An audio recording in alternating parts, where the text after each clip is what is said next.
Ülkemizdeki sağlık sektöründe özellikle sağlık sistemimizin birçok sorunları mevcut. Özellikle sağlıkta dönüşüm programlarından sonra ne yazık ki toplum nitelikli bir sağlık hizmeti artık alamayacak bir duruma geldi.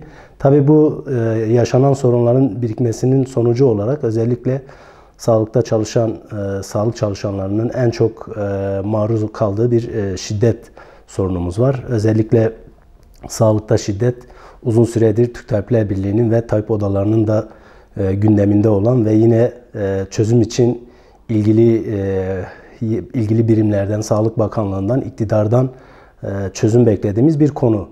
Tabii bu sadece sağlık sistemindeki sorunların bir yansıması olarak da değil, aynı zamanda özellikle ülkemizde başta iktidarın ve Sağlık Bakanlığı'nın şiddeti körükleyecek söylemlerinin yoğunlukta olması, özellikle sağlıkta halkın yaşadığı sorunların, sağlık sorunlarının giderilemeyişinin bir sorumlusunun da sağlık çalışanları olduğu gibi bir algının yaratılmaya çalışması da özellikle bu şiddet olaylarını körüklemektedir.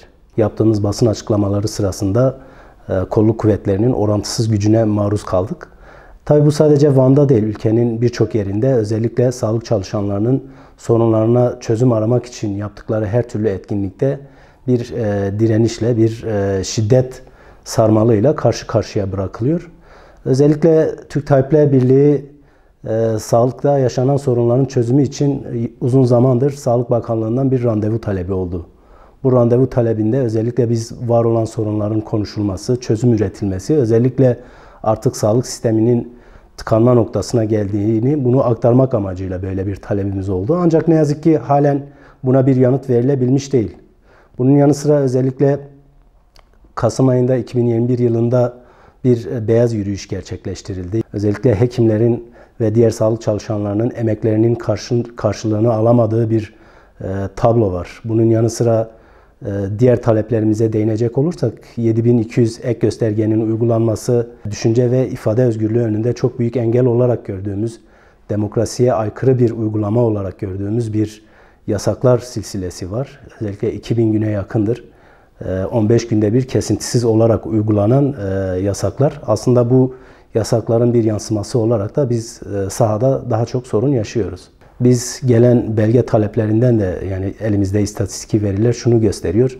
Ne yazık ki ülkemizden Avrupa'nın değişik ülkelerine çok yoğun bir beyin göçü yaşanmaktadır. Bu mesleğin nitelikli insanları ülkemizde artık mesleğini icra edebilecek koşulların olmadığını, mutsuz olduklarını ve mesleklerinin hakkını veremediklerini, nitelikli bir sağlık hizmeti sunamadıklarını, özellikle iyi hekimlik değerlerine bağlı olarak çalışma isteklerinin yerine getirilmediğini gördükleri için ne yazık ki eski yıllara nazaran çok daha fazla son yıllarda artan bir yurt dışına bir gidiş var.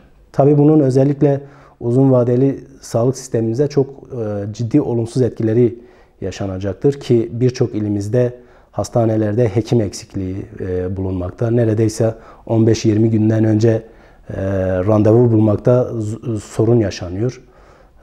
Aslında bu kaçınılmaz bir tabloydu. Çünkü ülkemizde var olan sağlık sisteminin özellikle sağlıkta dönüşüm programıyla artık iflas edecek noktaya geldiğini defalarca dile getirdik. Bunun bir sonucu olarak insanların artık çalışmak istemeyeceğini ve ülkeden gideceğini defalarca dile getirmiştik. Toplumun da nitelikli bir sağlık hizmeti alabilmesi için bu sorunların giderilmesi şart. Özellikle yıllardır biriken, kronikleşen bu sorunların çözümü için Türkiye Büyük Millet Meclisi'ne gerekli düzenlemelerin yapılması gerektiğini ifade ediyoruz.